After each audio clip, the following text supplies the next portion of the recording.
Hey guys, what's happening? Welcome to 2017. So, as we're in the new year, I decided that we'd have a look at the past.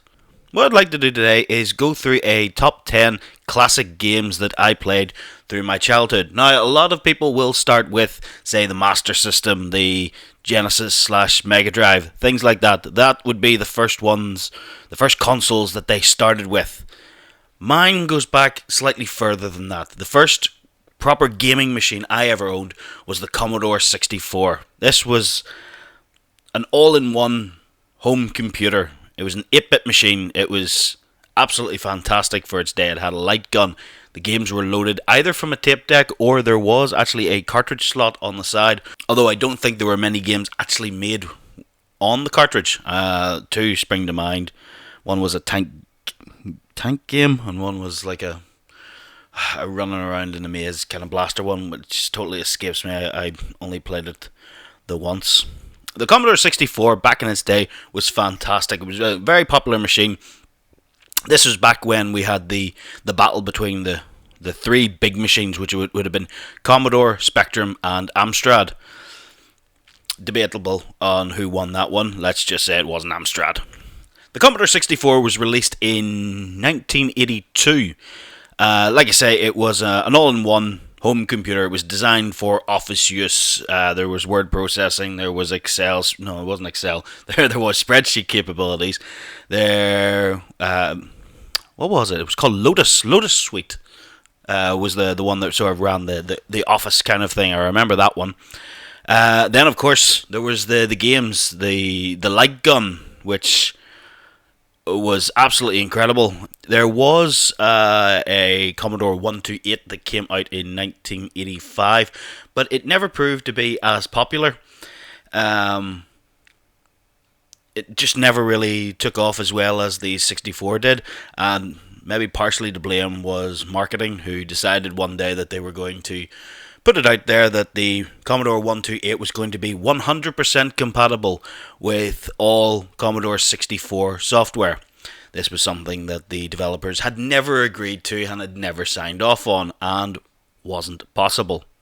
There were many games that actually were compatible with the 128. You could see them on the side of the tape where it would say the models that it supported, but not everything was supportable by the 128, just based on how they were coded. So, like I say, I want to go through my top 10 games on the Commodore 64. Now, please note that this is entirely my list. A lot of you won't agree with me, but these are the games that I played during my childhood that I absolutely adored. The Commodore was my first look into gaming properly. Back when I was young, used to have trips up to the coast with the family. During the summer, you would go into the big arcades. The Commodore was my first home gaming system, and I absolutely adored it. So these were the games that always stuck in my head, and I still remember them very vividly today. So let's jump right in with number 10 and go through the list. Hope you enjoy.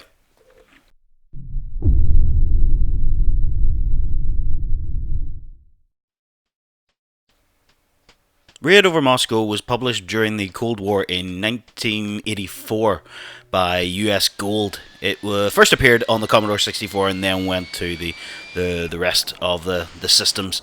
The idea behind the game was that you played an American space pilot who was flying down to try and stop the nuclear launches made by Russia. Now, at the time, it was probably a very touchy subject to be making a game out of.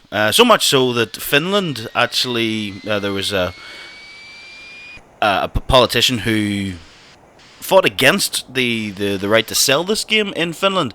Unfortunately, it never went through for him, and the game became more and more popular.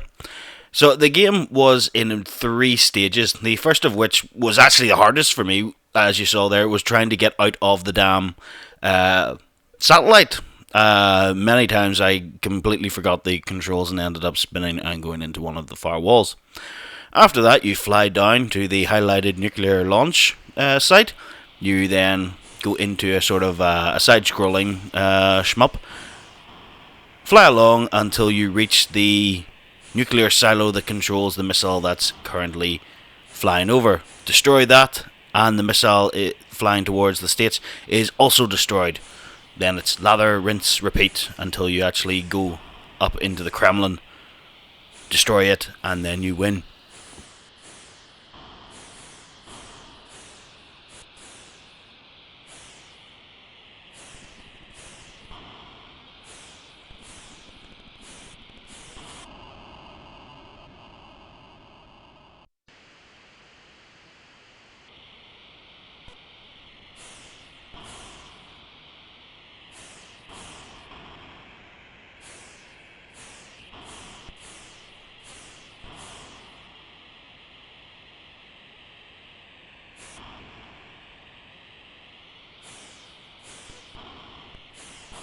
It was a great wee game. Honestly, I cannot remember how I found it. It was just one of those games that, because it had so many different aspects to its gameplay, I just fell in love with it. It was never... It wasn't just the same thing over and over again. Those 3 parts were actually really cool, and I thoroughly enjoyed the game. It was a great game to play, and yeah, one that I always remembered, even though I could never remember its name all the time. But I thoroughly enjoyed playing that game.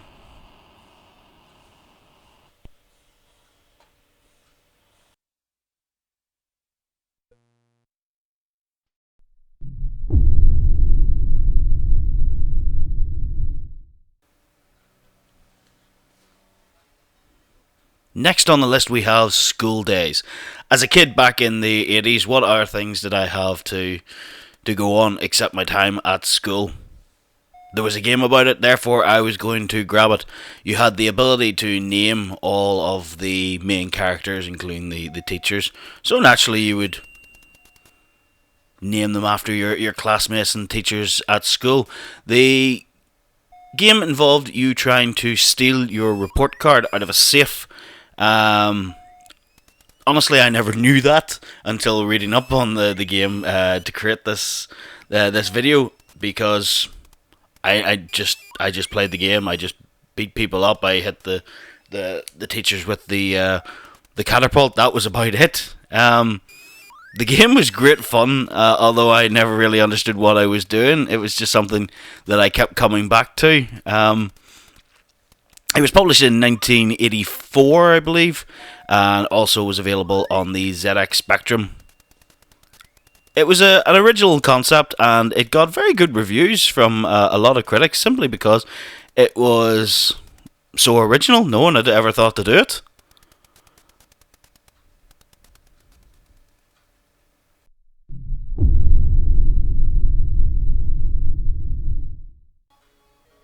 Some people will probably try and kill me for not putting this up higher on the list.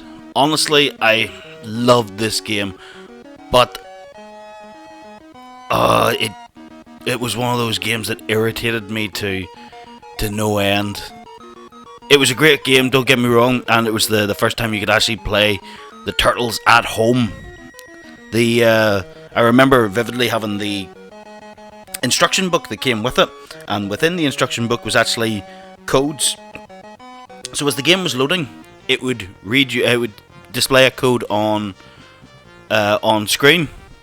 You then had to look at that code up and give the computer the answer in order to play the game. It was the very first iteration of DRM, I guess. There was no way of being able to play the game unless you gave the correct code.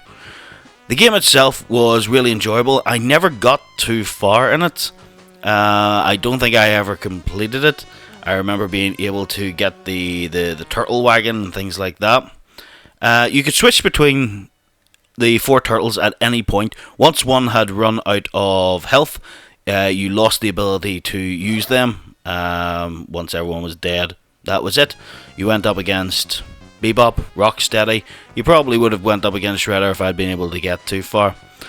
The one thing that I will say about this game is it had the most annoying water level that I I can remember from any game.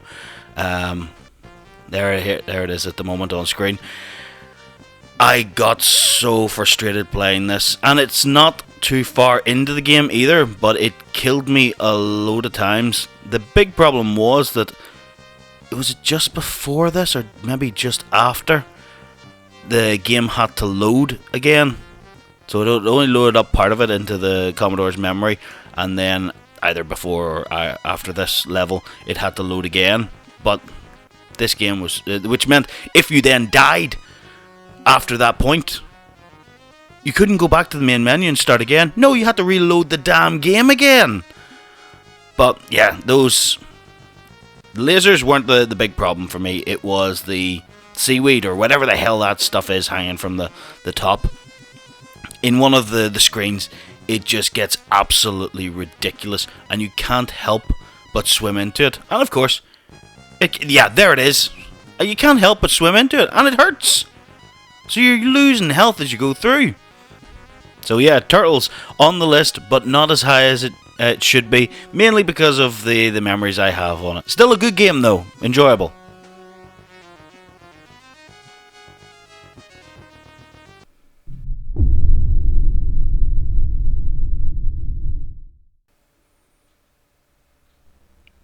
Now, here's a game I wonder how many people will remember. This is CJs Elephant Adventures, and was actually created in 1991 by Codemasters. They released it on a number of different platforms, Commodore 64, Spectrum. It actually ended up on the NES at one point, though I never played it on that. The idea was that you were a little elephant that had been taken away from its parents in Africa and were being transported to a zoo. You promptly escaped with an umbrella and jumped out the window of the plane. You had a 2-player option, which was absolutely great. I spent so many days with mates playing this, and it was great. The only problem was that the camera always followed player 1, but it could lead to player 2 getting stuck, and the camera wouldn't go back. It always went forward. It was kind of like Mario. Once you had passed a specific point, you couldn't go backwards. The camera wouldn't scroll that way. And you ended up getting yourself stuck at certain points, which was really irritating. I remember on the snow level getting really stuck at some point, which usually happened quite often because I always tried to rush ahead. There was a sequel, which was CJ in the USA, which I also played, but again, it was pretty much the exact same as you see now. The reason this one is on the list because it was the original. I had so much fun playing it. You went through multiple different levels from Paris to all the way out to Africa. You ended up in Switzerland during a snow level, and the bosses at the end were really cool actually. It was a great game to play, and the music behind it was actually really class. If you listen to it there, it's just a nice little tunes that kept you going.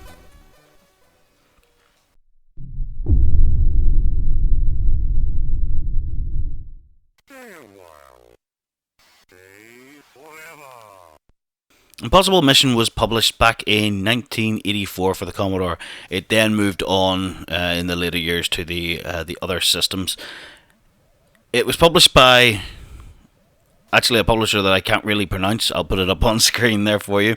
They made actually a lot of games for the Commodore, and it was a publisher that I used to look for at times when I was hunting for games, because I knew they always made very good stuff. Unfortunately, they just disappeared, and not sure if they ever went bust or if they got bought over and absorbed into something else. But Impossible Mission was one of the great games on the Commodore 64. It was a platformer. You had to search the various computers, desks, anything really that you could get your hands to. You were looking for pieces of a puzzle or a map or codes that would get you into the next rooms. You were in a massive complex, and you had to battle through each of the rooms, avoiding all of the robots in order to get to the boss at the end, or sorry, the the professor at the end, Elvin Adambender, I think his name was. The game was really good for a number of reasons. The platforming was absolutely fantastic. The ability to control the robots, to control the lifts and things like that was fantastic. But it was actually one of the first games to ever have digitized speech, which you heard at the very start. Now, it was only ever used there and at the very end of the game, but it was something I think they should be quite proud of. They're the first ones to have ever done it. This was long before Sega or anything like that. So the game was absolutely fantastic, and it spawned a sequel. The sequel was pretty much the exact same, but better robots, better graphics, more platforming, more puzzles. It was exactly what you wanted.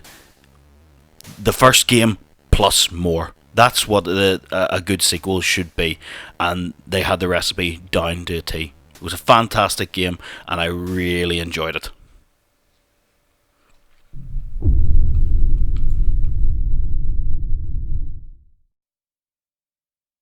Pokey Boy was a fantastic little game. It was developed by Tatsumi and then published by Taito over in Europe. It was just a fun little off-road buggy game. The graphics were absolutely class. It was actually a port from an arcade game. The graphics in the arcade game were obviously better, but I mean, there wasn't a huge difference between the arcade and the C64, to be honest. Maybe the buggy was a bit more detailed. Some of the tracks had a little bit more texture, but the gameplay was exactly the same. You had your higher low gears from the buggy. You could hit the rocks to go two wheels. You could hit the logs to make jumps. But the game was so much fun. You only had about I think it was 4, maybe 5 tracks to choose from, and ran on a time. So you tried to get as far as you could. Me and a couple of friends would have competitions to see how long or how many laps we could do of each of the tracks. If you were collecting the flags up the top, if you got them in order, you got a lot more points. You could also increase your time by getting through going through the finish line, which kept you going. The good thing about it was a rolling stop, so when you ran out of time, you would start to slow down depending on how fast you were going, and if you were able to get through the flag before you ran out of time started up again, and away you went. Great wee game, and thoroughly enjoyed it. It was fantastic to spend half an hour just playing this game. We thoroughly enjoyed it.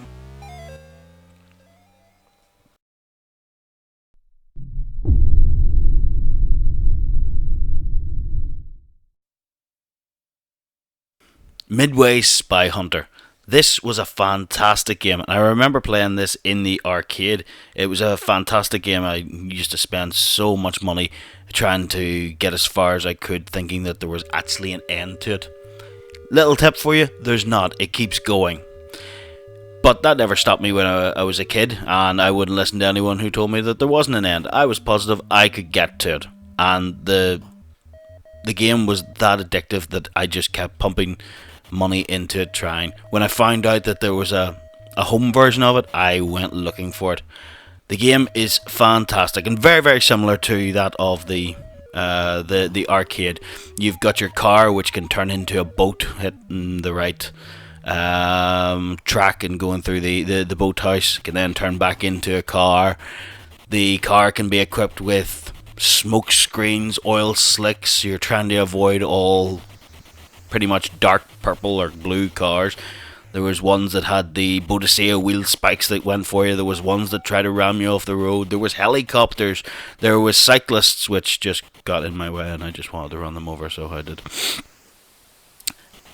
It was a fantastic game, and it was a brilliant port from the arcade. I lost so much time playing this, and that's why it's up at number 4.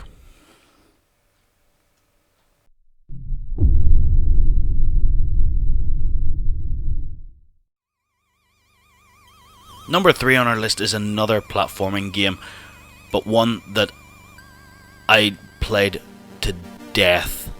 I couldn't get enough of this game, Monte on the Run. The main reason I loved this game so much was pretty much the mixture of the platforming plus the soundtrack to it. Just give it a few moments here and just listen to what was coming out of a Commodore 64, a basic little SID synthesizer.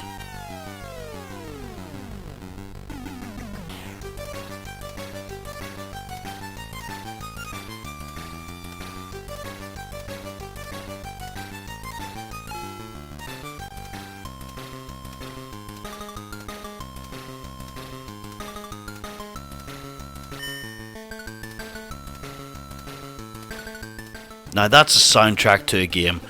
It was fantastic. I remember me and my dad used to play this constantly, both of us trying to get further than the other one. It was a real competition between the two of us at one point, and I don't think either of us ever got to the very end, but we had so much fun trying. It spawned a sequel of We Descend Monte, which again was more of the same. It was fantastic, and the music behind that was incredible as well. Again, it's Monte on the Run that's on the list rather than the sequel, mainly because it was the first of its kind.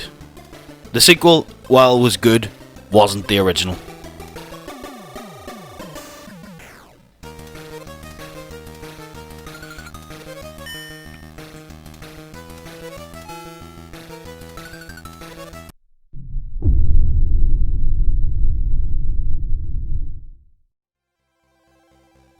Number 2 on our list, getting very close, and again is a Tato release. This was back in 1986 and is Bobble.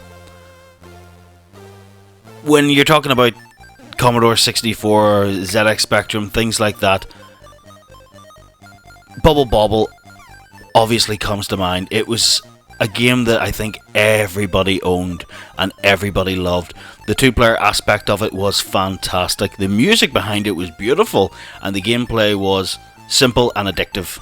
The idea of just being able to get through level after level, defeating all these enemies with just a bubble dragon, absolutely cracker. It spawned actually a couple of few strange sequels. One of its sequels was Rainbow Islands. Now, in Rainbow Islands, if you've ever played that, you are two kids with the ability to fire stars that created rainbows that you could walk across. You may think, why is that a sequel? Well, actually, if you got the proper ending to Bobble, you got turned back into kids again. Bub and Bob were never actually bubble dragons, they were turned into them. How would you know that? You wouldn't. But that was the story behind it. There was proper sequels like Bobble 2, and then you went on to create Puzzle Bobble and things like that. The game was absolutely fantastic, and I loved every second of playing it. It just misses out on the number 1 spot though, but it's a game that'll always be really close to my heart when I think of the Commodore 64.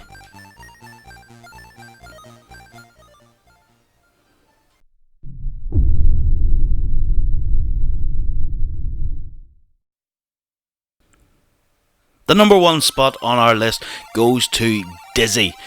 It was a character created by the Oliver twins and published by Codemasters once again. Now, I couldn't pick one from the series to put on there, so I've just said Dizzy. Dizzy was a fantastic adventure game. This was the first sort of a proper adventure game that I ever played. You could call it point and click, you could call it whatever you'd like. It was great. There was platforming elements to it, there were puzzles, there was the tasks, go find me this and I'll trade you for that kind of thing. The first game was published back in 1987, and there was a load of different games. I'll go through the ones that I have listed here. So we've got Dizzy, the Ultimate Cartoon Adventure. We have Treasure Island Dizzy, Fantasy World Dizzy, Dizzy into Magic Land, Magic Land Dizzy, Spellbound Dizzy, Dizzy, Prince of the Yoke Folk, Fantastic Dizzy, Crystal Kingdom Dizzy, and Wonderland Dizzy. Now these came out over a number of years. Well, we're actually ranging here from 1987 all the way up to Wonderland Dizzy, which was 2015. There was a massive gap between Crystal Dizzy, which was 1992, to Wonderland Dizzy, but the games were absolutely cracker. And there was a load of spin-off games as well. We had Quick Snack, Dizzy Panic, Bubble Dizzy, which I loved. That was a great one if you ever played that. And Codemasters actually released a remake of Prince of the Yoke Folk. When was that? 2011 for the iPhone and the Android. Actually, just a point on that, a lot of people gave off because it was costing $1.99 for the game, and people give off with that, saying, oh, it's far too expensive. I'd just like to point out that, see, back when you were buying games for the Commodore 64, a tape which would have contained Dizzy back then was $3.99.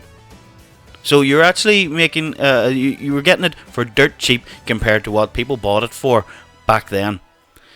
Now, Dizzy was never actually meant to be an egg. He was just a spherical character that the Oliver twins used back in the first game because he was easy to animate. It was only until like the 4th or 5th game that he became that they decided to call him an egg.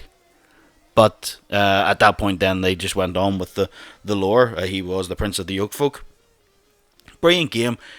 The series went on for so long. I got so much enjoyment out of it that I just loved it. Every time a new Dizzy game came out, I had to go and find it, and I played them to completion. I just couldn't get enough. I had to figure out the different the different puzzles, the different way of getting past things. And this was before the internet. There was nothing like, oh, I'm stuck here against this troll, I'm gonna have to look it up. There was no looking it up. You had to figure it out. You had to try all these different things. You'd be standing there with a troll trying to give him a bucket, a pencil, a dead rat, anything, until you eventually got one that actually stuck. That was the whole fun of it, though. It was a great series, and I absolutely loved it. Well, that's the list, our top 10. Now, again, like I say, this is probably completely different to what you would put on a list.